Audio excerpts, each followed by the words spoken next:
You want dominant offense and run blocking? Detroit and Allen Park. That's the place for it. You are Locked On Lions, your daily Detroit Lions podcast.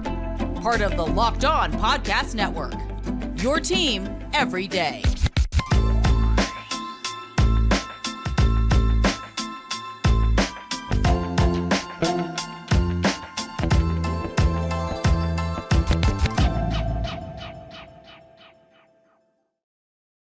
What's going on, everybody? Matt Dery with you. It's a Monday, a new week of Locked On Lions right here on the Locked On Podcast Network. Your team every day on a Monday, November 13th and a Tuesday, November 14th. Thanks for checking us out wherever you get your podcast. Thanks to our everydayers who are out there. Got to give a shout out to my guy, Eric McComas. He and his young son watching the games every Sunday. Mike Stefani, who was out in LA yesterday, is an everydayer. Austin Merwin, we thank you for hitting us up on Twitter at Dery Speaks. And heck, I just figured out an everydayer today. My good buddy and the longtime voice of the Tigers on the TV side, Mario Impemba. Shout out to Mario. He checks out the podcast on Locked On Lions right here on the Locked On Podcast Network. Again, Matt Dery with you. Follow us on Twitter at Dery Speaks, at Locked On Lions, Matt Dery Facebook fan page. And thank you to those watching on our Locked On Lions YouTube channel. Please subscribe. You can watch for free each and every day. Coming up on the show today, a lot of tape review, a lot of rewatching. Everybody is so enamored with what the Lions are doing up front. And we got to get into that because this is what Dan Campbell and Brad Holmes said the team was going to look like and do. And this is exactly who they are. We'll get into that coming up momentarily. Also, we got a Pro Football Focus PFF grades, top 5 and bottom 5 Lion performers from yesterday's win over the Chargers, 41-38. Dan Campbell backing up his defensive coordinator day, Aaron Glenn, which you knew he would. And, of course, next week we got to look ahead to the Bears coming to town. Locked On Lions today is brought to you by Gametime. We've talked about Gametime before. You download the Gametime app, you create an account, and use code LOCKEDONNFL for $20 off your first purchase. Last-minute tickets, lowest price guaranteed. Let me say something quick before we get into the Lions. And I mentioned Mario Impemba. Mario was fantastic calling Tiger games for many years on Fox Sports, Detroit, Valley Sports, whatever. And we're not going to get into everything with Mario and what happened at the end. Mario is an amazing person and a great broadcaster and got screwed. Regardless, I got to give a shout out to the Tigers. And I rarely do that because I've never thought they were a good organization. They went out and got Jason Benetti as the new play-by-play guy for TV. And they're going to pay him and they're going to do pretty much all the work with him. That was a home run hire. So for Tiger fans, you got one of the really good ones in Jason Benetti. And shout out to forgot the guy's first name, Gustafson, whoever the VP is with the Tigers, for going out and getting Jason Benetti. That was pretty impressive. All right, you know what else was impressive yesterday? Lions win again, 7-2, first win in the Pacific time zone since 2011. They beat the Chargers yesterday, 41-38. We had the post-game pod yesterday where we really dissected everything that took place right away. Instant reaction. But now that we've had a chance to breathe, watch the film, it just occurs to me that this team is doing everything it said it was going to do when Dan Campbell and Brad Holmes came in. All right. And I'm not talking about the biting of the kneecaps and all that routine. It was a great bit, but whatever. But they are physical, especially on offense. All right. Defense, another story. We'll get into that in a second. But what the Lions said they were going to do, and Dan Campbell said they were going to do, was they were going to build the team from the inside out. They were going to be dominant up front, and they were going to run the football. And in today's day and age of the NFL, and it's a passing league, and you got to have a quarterback, and you got to have all these weapons, and blah, blah, blah. Controlling the football, controlling the line of scrimmage, and punching another team in the mouth still rings, true in the NFL. And yesterday, the Lions needed every single point that they got, 41 of them, to upend the Chargers. They couldn't stop LA, especially through the air. But in kind of reviewing the tape and rewatching some of the game and seeing some of the tweets Jeff Schwartz puts out there and Brian Baldinger about the Lions' offensive line, it's remarkable. All right. Kudos to Brad Holmes for drafting Penei Sewell, all right, a couple of years ago, and getting him early and putting him at right tackle and leaving him there. Now, Sewell's had to move around a little bit due to injury, but he's the guy. All right. Brad Holmes went out and signed Graham Glasgow this offseason to a 1-year deal, and he's moving bodies. They've kept Frank Ragnow around. They re-up Taylor Decker. I think they're going to try like heck to keep Jonah Jackson here. All right. The left guard who now is in year 4 was a Bob Quinn draft pick. But regardless, this offensive line is just dominant. And go back and rewatch highlights and even do them in slow motion or hit pause a bunch of times and watch how Sewell and Glasgow and Frank and Jackson and Decker are just moving the Chargers defensive linemen and even the linebackers to an extent 3, 4, 5 yards down the field before the running back even gets there. All right. They are just a dominant group. And I looked at this number today and it's pretty incredible. Let me find it. I just lost it. David Montgomery and Jahmyr Gibbs each have 2 20-yard touchdown runs this season. The last time the Lions had 2 players with multiple 20-yard rushing touchdowns in one season was 1936. 1936. Now, we know the Lions have had a good history of backs, Billy Sims, Barry Sanders. There have been some decent running backs in this system for years in Detroit. The Lions running backs have 1,500 scrimmage yards in 2023, the second most among any team's running back unit. And a lot of it is due to the offensive line. Don't tell me. David Montgomery's really good, all right? We're not talking about a guy that the Lions signed that made multiple Pro Bowls. All right, Jahmyr Gibbs was drafted at 12, and yours truly, hand in the air, and others ripped the move. How could you take a running back that early? What are the Lions doing? All right, maybe they could have drafted an interior defensive lineman or a cornerback at 12 or something like that and gotten their running back in the 4th round instead of a guy like Broderick Martin who never plays. It's possible. All right, but regardless, this unit working with these backs, and you throw in Craig Reynolds as well. Come on, Craig. It's a tough combination to stop. And as we get into later in the season and you get into playing Minnesota 2 of the last 3 weeks in December and January, when teams are banged up and guys have been through the rigors of a 17, 18-week season, all right, you need to run the football and be physical. And that's what the Lions do. Penei Sewell's PFF scores, he ranks number 1 in so many categories. Just moving bodies. He's a physical, dominating badass out there. And even when the Lions have not had their complementary of starters across the offensive line, other guys come in and don't miss a beat, whether it's Dan Skipper or Colby Sorsdal or Glasgow or Vitae or whomever. The Lions bludgeon you with the ground game. And I really want many of you to go back and watch the highlights. If you DVR the game, go back and watch them move the Chargers defensive linemen down the field. It's embarrassing. It is. The LA Chargers got slapped around by the Lions offensive line. And we'll see. I'll have to look it up for tomorrow. Maybe we'll have Brad Spielberger on tomorrow from Pro Football Focus. We'll ask Brad. Lions offensive line has always been ranked 2, 3, 4, 5 the last few years. It's been in the top 5. Browns have a really good offensive line. Batonio and Wills and the guys on the interior there, all right, that are really good football players. DeJuan Jones, the rookie, has had a good year. The Eagles offensive line with Lane Johnson and Jason Kelsey, Landon Dickerson, all right, those guys are dominant players. Ravens offensive line has always been really good, and they showed it against the Lions a couple of weeks ago. That Lions O-line is as good as there is in the league. Ragnow's been to a Pro Bowl. Jackson's been to a Pro Bowl. Sewell last year. That's how you win. You can have the greatest air show in the world and all the, awesome quarterback and everything else. But if you don't have that offensive line, and I'm not taking anything away from Jared Goff or Ben Johnson or anybody, but this O-line is freaking good. And that's how they drew it up. And they've kept them together. And the hope is, if you're Brad Holmes, Jonah Jackson's a free agent, back up the Brinks truck and keep him around. Because it's working. It's awesome. And that's something I took away from just rewatching some of the game last night after we did the show here. All right, coming up next, we'll get you the PFF grades. I got to tell you what Dan Campbell said about Aaron Glenn today. We'll do that right here on Locked On Lions on a Monday. But first, you shouldn't have to worry when you're buying tickets to your next big event. I don't care if it's sports, music, comedy, theater, whatever it is.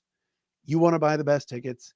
If it's last minute, you want to know where to go. That's the Gametime app. Gametime is awesome. Gametime has killer last minute deals, all in prices, views from your seat, which is my favorite, and their best price guarantee. Gametime takes the guesswork out of buying tickets. All right. They got flash deals. Go on the website, look up any event and see the flash deal and click on it. That's a quick deal that they got up there that's going to save you money. Zone deals. All right. Easy to find and buy tickets for every kind of event in your area. And again, the views from your seat is great. So you really know where you are sitting.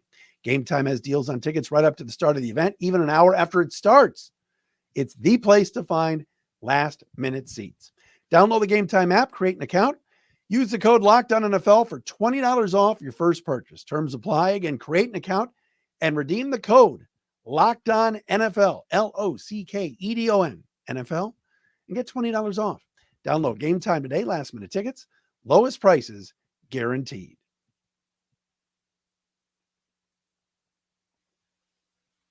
Lions off a big win yesterday, 41-38 in LA against the Chargers. Detroit 7-2, including winning 4 of 5 on the road. They are back home this Sunday to face the laughingstock that is the Chicago Bears. This ought to be fun. I haven't looked yet, but the point spread's got to be ridiculous. Lions have got to be double-digit favorites against the Bears. And I don't care if Tyson Bagent's playing quarterback, Justin Hall of Fields, Rex Grossman, Jim McMahon.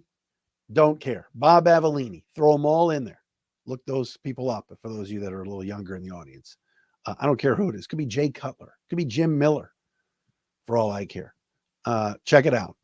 Lions are going to win this game Sunday and get to 8-2, which is very, very exciting. All right. How are the Lions going to get better? What do they need to improve on? Well, we saw yesterday. The defense was abysmal.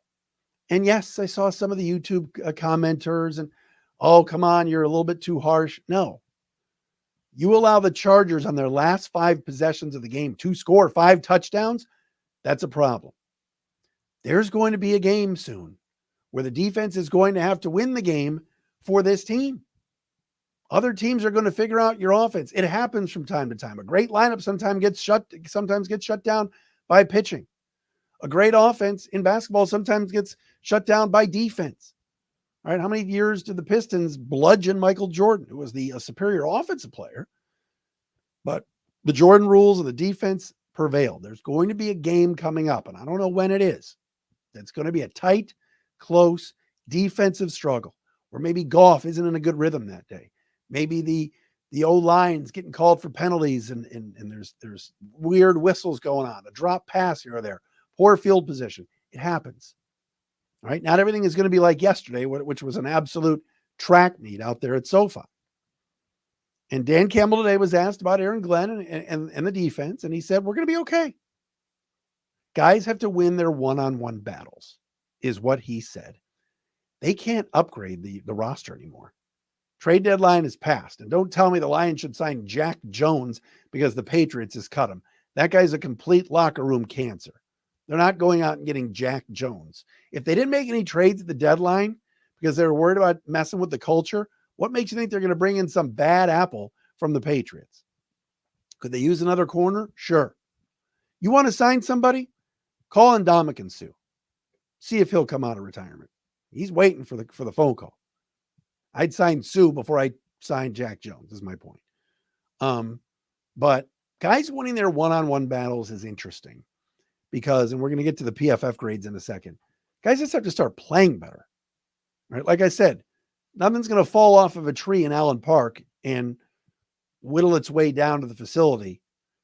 You're not just going to get, a Jalen Ramsey, or a Patrick Surtain or a Danielle Hunter for free right here, right now. The players are on the roster. The players like Josh Paschal, whose name we barely called yesterday. John Kaminsky, who after the first play did not register a tackle or sniff the football all day.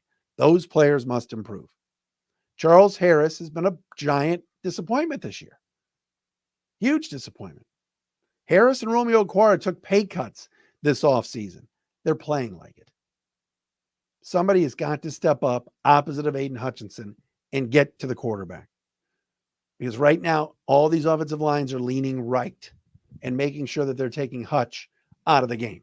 Is Hutchinson playing his best ball right here, right now? No.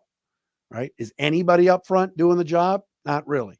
Aleem McNeil's been decent against the run. They had to blitz yesterday. The one time they blitzed with Anzalone and it got at least a pressure and a quarterback hit was the cool interception from Kirby Joseph on a great play on the sideline with the toe drag swag. Other than that, these players have got to step up because Dan Campbell is going to stick with Aaron Glenn. Future head coach Aaron Glenn isn't going anywhere. I don't think they're going to completely blow up a scheme or fire an assistant coach like they did Aubrey Pleasant a couple of years ago. I don't think that's happening. Guys just have to, as Dan Campbell said today, start winning these one-on-one battles. Charger offensive line yesterday, Slater and others, and even Pipkins to an extent, did a pretty good job. Much better job than they had done the previous Monday night against the Jets. So guys have to improve. Brian Branch was incredible the first few weeks of the season. Hasn't been as incredible since coming back from the ankle injury. Cam Sutton had a brutal game yesterday. You know he will not play any worse in any of the other games coming up than he had played yesterday. It was a bad performance. But they won. All right. It's a W. And now next up, you've got offenses that, quite honestly, stink the next few weeks. The Bears, please. Green Bay after that at home on Thanksgiving Day. Packers don't win games. Jordan Love doesn't do it for you. You're not facing Aaron Rodgers and Devontae Adams and Jordy Nelson anymore. So next couple weeks, good time for this defense to get right. They've got to get right. All right, PFF grades and a little chat about the Bears coming up next as well. FanDuel, NFL season's in high gear. FanDuel is America's number one sportsbook. You want to bet on some games? Monday Night Football tonight, Bills and Broncos. All right. The Bills make you want to shout. You want to put some money down on the Bills? Do it tonight. Are you really betting the Broncos? Maybe you take the points. Do it tonight at FanDuel. Right now, new customers get $150 in bonus bets with any winning $5 moneyline bet. That's $150 if your team wins. If thinking about joining FanDuel, there's no better time than to do it right here, right now. Get in on the action. They got a wide range of betting options, including spreads, player props, over-unders, and more. Visit FanDuel.com/LockedOn. Kick off the NFL season. Got to do it in style. FanDuel, official partner of the NFL. The Lions, America's team. The Detroit Lions hosting the Chicago Bears coming up on Sunday. By the way, the Lions are America's team. All right. Jim Harbaugh said today that Michigan is America's team. The kids might be America's team because that seems like a really good group of kids. And they play hard. And to me, they look like the best team in college football. When your coach gets suspended not once, but twice in a season, I'm sorry, I can't call you America's team. Oh, no, but it was just a cheeseburger. Oh, no, it was a rogue staffer. Okay. Maybe the kids are America's team, but not. I can't be on board with that. That's just kooky talk, as they say. All right. Pro Football Focus, PFF.com, top 5 and bottom 5 Lion performers from yesterday. Brad Spielberger from PFF going to join us tomorrow. On defense, the highest graded Lion player was Aleem McNeil with an 86.2 grade. I never thought in a million years that a defense that gave up 5 straight touchdowns and 38 points would have a player even above 70, let alone 80. But Aleem McNeil at an 86.2. Aiden Hutchinson came in second with a 79.5 grade. Charles Harris, 75.9. Hutchinson with 79.5. Harris, 75.9. John Kaminsky, 73.5. And Alex Anzalone, 72.8. Those were your top 5 defenders from yesterday.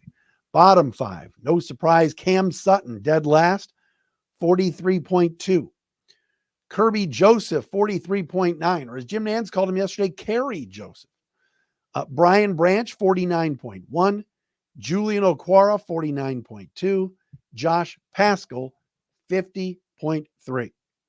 Those are your worst performances from a Lions defender yesterday. On offense, not a surprise. Your two performers over 90 grades, Amon-Ra St. Brown, 91.4. What a player he is. Oh my gosh, is he good. Sign him long-term now. Jared Goff, 90 grade, 90.0. Awesome. All Jared Goff is doing right now is delivering you wins. That's all he's doing. 15 of the last 19. David Montgomery batting third, 86.8. Penei Sewell, 83.1. Frank Ragnow, 80.3. 5 players over 80 on the roster. Pretty cool from yesterday. As far as your bottom 5 Lion performers from yesterday, Khalif Raymond, 55.2. Jonah Jackson, 56.3.